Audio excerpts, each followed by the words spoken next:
My name is Riley. For 6 years, I thought I was the luckiest girl in Austin, Texas. I had Austin, my high school sweetheart, a guy who could charm the scales off a snake and make you feel like the only person in a crowded room. We had the house, the dog, the white picket fence. The only thing missing was the one thing we wanted most, a baby. Before I go on, please take a moment to like and subscribe, but only if you genuinely connect with this story. And if you're watching right now, drop your city and your local time in the comments. I'd love to know who's out there. Now let's get back to my story. For 2 years, my life was ruled by plastic sticks and disappointment. 2 years of holding my breath every month, only to end up sobbing on the bathroom floor when that single lonely red line appeared again. I felt broken. I felt like a failure as a woman. And Austin? He was my rock. He'd hold me, stroke my hair, and tell me, "It's okay, Rye. We'll try again. It'll happen when it's meant to happen." Well, last month, the universe finally decided it was time. I took 5 tests. 5. I didn't trust the first one or the second or even the fourth. When that 5th one showed a clear, beautiful plus sign, I didn't scream. I just sank to the floor and let out a sound that was half laugh, half sob. My sister, Maya, was on speakerphone in 10 seconds. "Maya, it's happening," I whispered. "I'm finally gonna be a mama." Maya was losing her mind on the other end. "Oh my God, Riley. Do not just tell him over takeout. This is the big one. We're throwing a bash. We're gonna make this a night he never forgets." 7 weeks later, my house was buzzing. The smell of bacon-wrapped dates and expensive wine filled the air. My parents were by the fireplace, beaming. Austin's parents had flown in from Phoenix.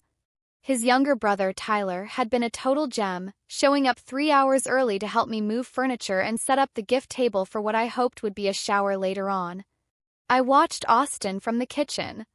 He was in his element, nursing a bourbon, making everyone laugh with some story about work. He looked so handsome. I felt this surge of pure, unadulterated love. Tonight, I'm giving him everything he ever wanted, I thought.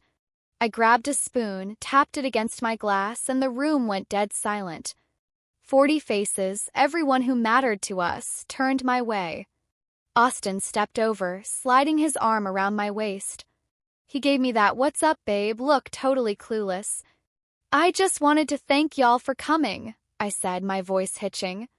"I know some of you drove a long way, but I promise the news is worth the trip." I looked up at Austin, my heart practically thumping out of my chest. "Austin, honey, we're having a baby. I'm pregnant." The room went nuclear. My mom shrieked.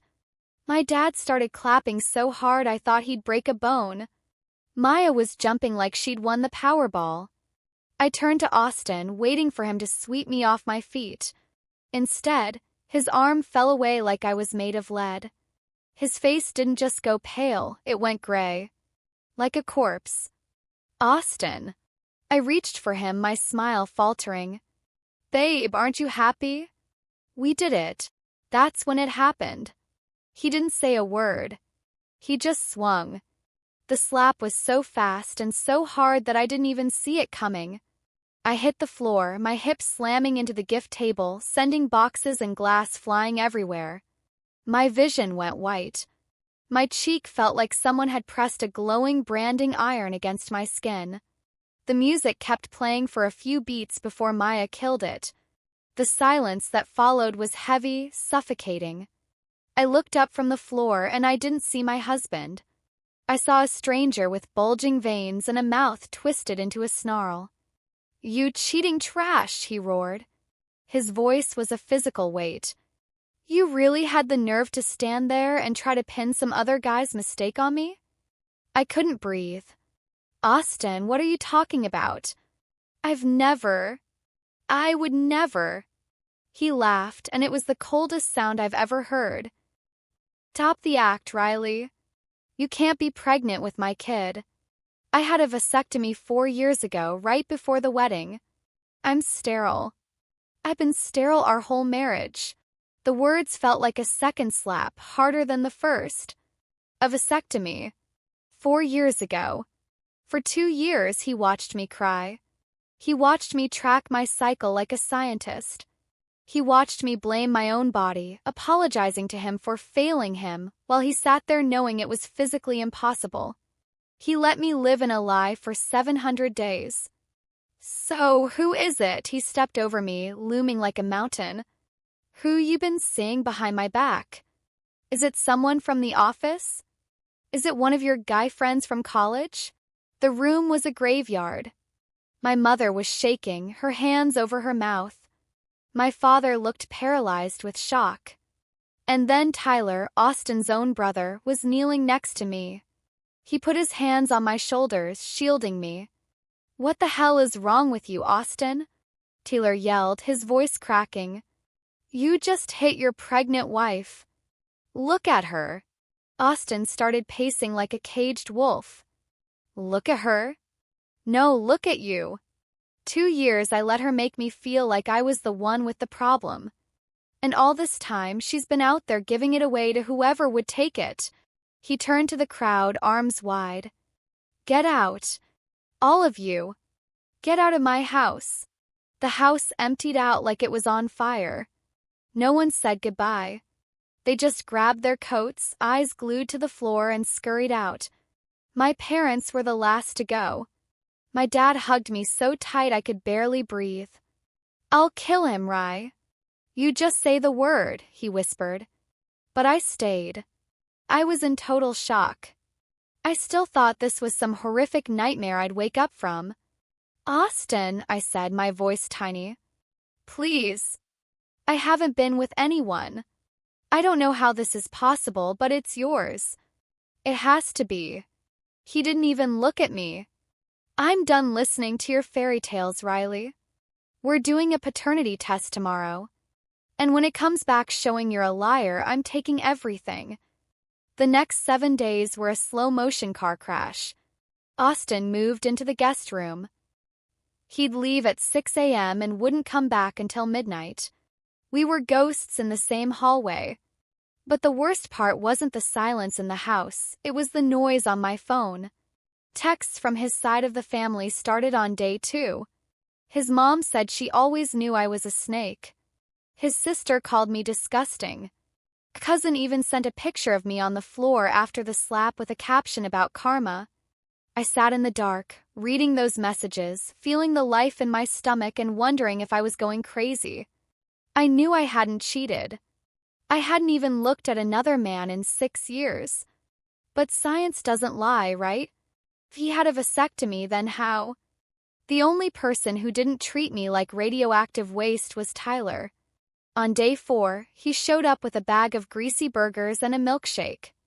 I looked like a wreck, hair matted, wearing the same hoodie for 3 days. He didn't care. He sat with me at the kitchen table and just talked. He told me about a stupid dog he saw at the park. He treated me like a human being. I don't get it, Tyler, I sobbed into my chocolate shake. I haven't done anything. I swear on my life. Tyler reached across the table and squeezed my hand. I believe you, Riley. My brother, he's got a mean streak I never wanted to see. But I know you. You're not that person. I cried harder then because someone finally saw me. Day 7. The mail truck pulled up, and I was out the door before the engine even cut off. I grabbed the envelope from the clinic. My hands were shaking so bad I almost dropped it. I called Tyler. It's here. Please come over. I can't do this alone. He was there in 10 minutes. I went to the guest room and hammered on the door. Austin! Get out here. The results are in. We're ending this right now. Austin walked out looking like he'd aged 10 years. He sat at the kitchen table, arms crossed, jaw set like granite. Tyler sat next to me, his hand resting near mine for support. Hurry up, Austin snapped. I've got a meeting in an hour. I slid my finger under the seal. My heart was a drum in my ears. This is it, I thought. The moment he has to beg for my forgiveness. I pulled out the paper. I scanned the lines, searching for the word positive. My eyes hit the bottom of the page. Probability of paternity, 0%. Result: the alleged father is excluded. The world tilted. I felt the air leave the room. I read it again. And again. Excluded. Not the father. Well, Austin leaned forward. Read it out loud, Riley. Let everyone hear what a loyal wife you are. It says you're not the father, I whispered. Paper fluttered to the table like a dead bird. Austin exploded. He stood up, screaming, calling me names that made my skin crawl. Who is he? Was it worth it? Was it worth destroying our lives for some guy you met at a bar? I don't know, I screamed back, finally breaking. I have never been with another man. I don't care what that paper says. I haven't cheated on you. Get out, Austin hissed. He went to the guest room, grabbed 2 suitcases he'd already packed, and marched to the front door. I'm staying at a hotel. My lawyer will be in touch. Don't you ever call me again. The door slammed. He was gone. My husband, my life, my future, gone. I collapsed onto the floor, the cold tile pressing against my face. I felt like I was dying. Tyler tried to comfort me, but I pushed him away. I needed to be alone in my ruin. I called Maya at 4 a.m. I told her the results. I told her I was going insane because I knew the truth, but the truth was calling me a liar. Maya was at my house by dawn. She sat me down, made me a cup of tea, and looked me dead in the eye. Riley, honey, look at me, she said. You've never lied to me a day in your life. If you say you didn't cheat, I believe you. But science says that baby isn't Austin's. So we need to figure out when this happened. I shook my head. We tried every night, Maya. We had a schedule. Think harder, she urged. Is there any night, one single night that felt off? Different? Anything? Closed my eyes. I went back through the months of trying. The cycles. The ovulation tests. And then a memory flickered. It was faint, like a dream you forget the second you wake up. There was one night, I whispered. About 9 or 10 weeks ago. I was half asleep. I felt someone shaking me gently, kissing my neck. I thought it was Austin. I asked if he was in the mood, and he just hummed. It was dark. I was exhausted. I just went with it because I wanted that baby so bad. Maya leaned in, her face turning a strange shade of white. Riley, did he talk to you? Did he say your name? I racked my brain. No. He was quiet. He stayed behind me. I just assumed. I mean, who else would be in our bed? Maya grabbed the paternity results and looked at the names. Then she looked at me. Riley, if Austin had a vasectomy 4 years ago, he couldn't have gotten you pregnant. But that baby has to have a father. She paused, her voice trembling. Where was Tyler that night? Didn't you say he crashed on your couch after that big game? My blood turned to ice. I looked at the door. Tyler had just walked out of an hour ago after comforting me. Maya, I choked out, my hand flying to my stomach. Oh my God. The room was so quiet I could hear the clock ticking in the hallway, each second feeling like a hammer blow against my skull. Maya's question hung in the air, heavy and poisonous. Was I absolutely certain it was Austin? I wanted to scream. I wanted to laugh in her face and tell her she was being insane. Of course it was him. It was my house. My bedroom. My life. But as I sat there, the memories I'd filed away as exhaustion began to shift and sharpen into something terrifying. It had been completely dark. We have these heavy blackout curtains because Austin's a light sleeper. He claims a single streetlight can keep him up for hours. I couldn't see a thing that night, not even an outline. I remember waking up to the bed shifting. I felt the heat of a body, the scent of soap, the familiar weight of a man. But he never actually said anything. Not one word the whole time. Usually, Austin would whisper to me. He'd tell me he loved me or ask if I was okay. That night, when I asked if he was in the mood, there was just that low, rumbling hum in his chest. A yes without a voice. And when it was over, he just rolled away. I was so wiped out from work that I passed out again seconds later. I looked at Maya. My hands were shaking so hard I had to tuck them under my thighs. Maya, stop. You're talking about an intruder. You're talking about someone creeping into my house like a thief in the night.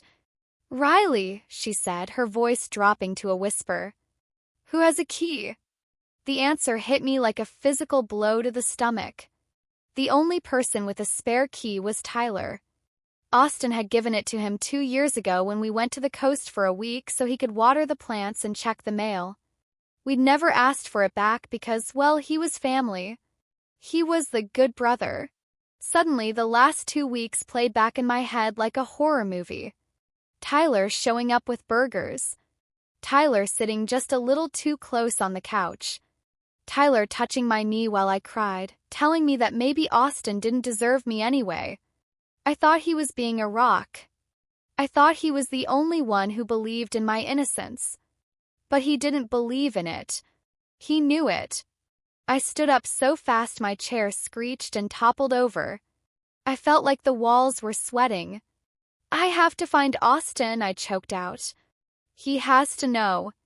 He's the only one who can help me fix this. Maya tried to grab my arm. Riley, wait. You can't just run over there and accuse his brother without proof. He already thinks you're a liar. This will just sound like another cover story. I didn't listen. I couldn't. I grabbed my keys and ran to the car, my breath coming in ragged, shallow gasps. Austin was staying with his buddy Felix in a cramped apartment downtown. I drove like a woman possessed, blowing through yellow lights, my mind screaming the word Tyler over and over again. When I got to Felix's place, I pounded on the door until my knuckles bled. When Austin finally opened it, he looked like a ghost. He was wearing the same shirt from 2 days ago, his eyes bloodshot and sunken.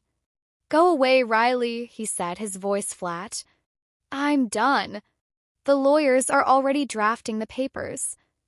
I pushed past him into the living room, ignoring Felix, who was awkwardly trying to disappear into the kitchen. It wasn't me, Austin. I didn't cheat.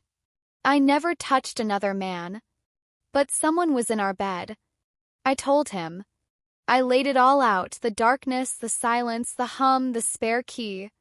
I watched his face go from annoyed to confused, and then to a shade of white that made me think he was going to faint.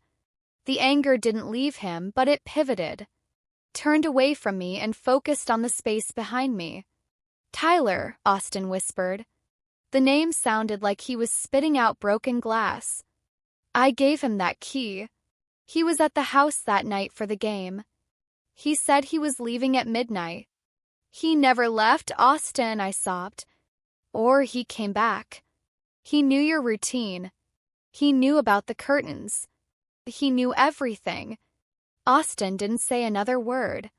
He grabbed his jacket, his face set in a mask of pure, unadulterated rage. Get in the car.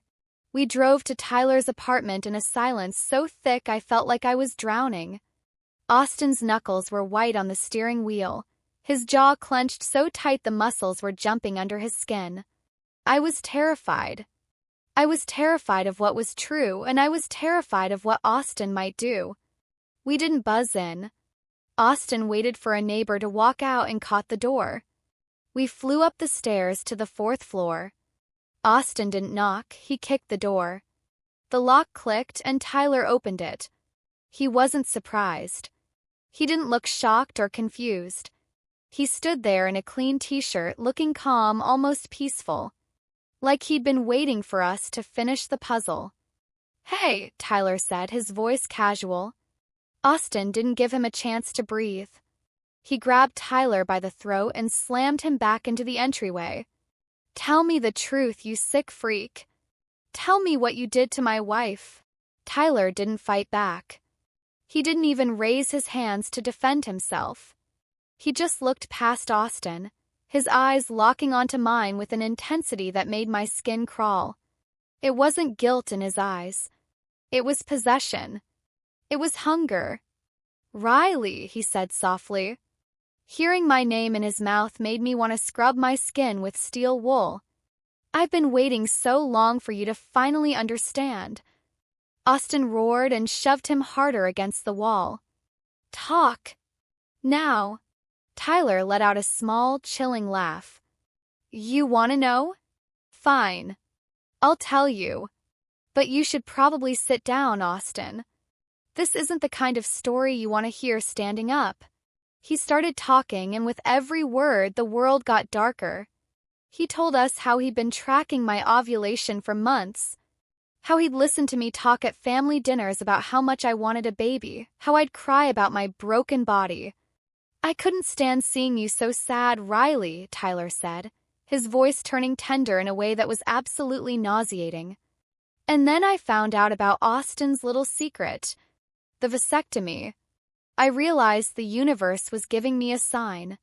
He didn't want to give you what you needed. But I did." He described the night in detail. He knew exactly when Austin would be passed out from the poker game and the bourbon. He'd used the spare key, slipped into the room, and waited for the perfect moment. "You were so sweet that night," he whispered, looking at me. "So eager. When I kissed your neck, you sighed. You were so happy. I almost told you right then how much I loved you. I laid there for an hour afterward, just holding you while you slept. It was the best night of my life." I sank to the floor, my legs finally giving out. I felt like I was covered in filth. My own brother-in-law had used my deepest desire, my longing for a child, to violate me in my own sanctuary.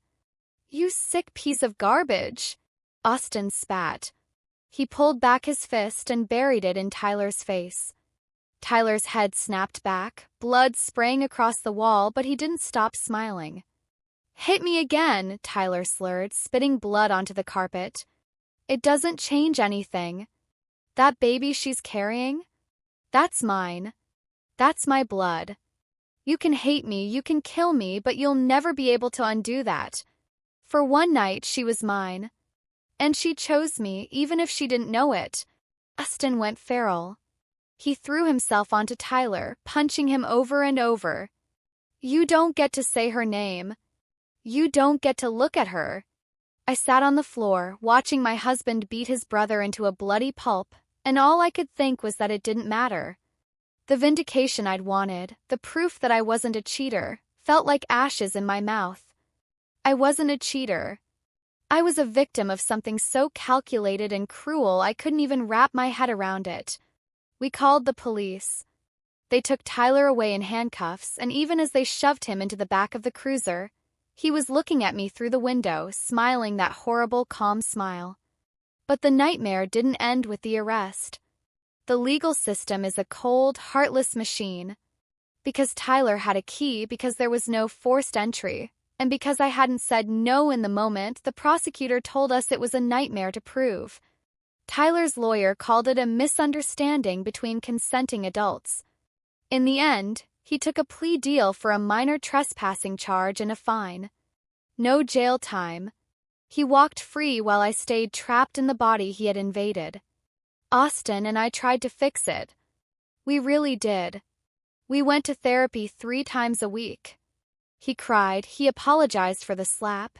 He swore he'd spend the rest of his life making it up to me. But every time he touched me, I flinched.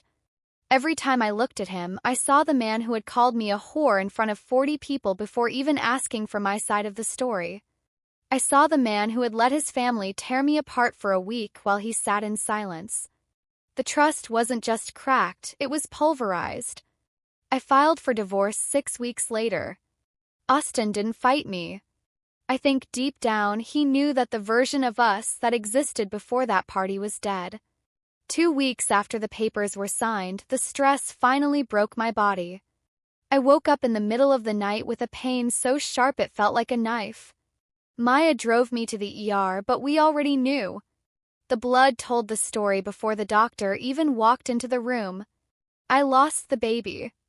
I sat in that hospital bed, staring at the sterile white ceiling, and I felt a wave of relief so powerful it made me sick.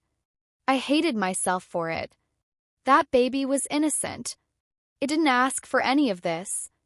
But the thought of looking into a child's face for the rest of my life and seeing Tyler's eyes, I don't think I could have survived it. The guilt of that relief is something I'll carry to my grave. I sold the house in Austin. I packed my life into a few boxes and moved 3 states away, to a place where nobody knows my name or my story. I'm starting over. I'm learning how to sleep without the lights on again. People always talk about the truth setting you free. But they never tell you that sometimes the truth just leaves you standing in the wreckage of a life you don't recognize anymore, trying to figure out how to breathe in the middle of the ruins.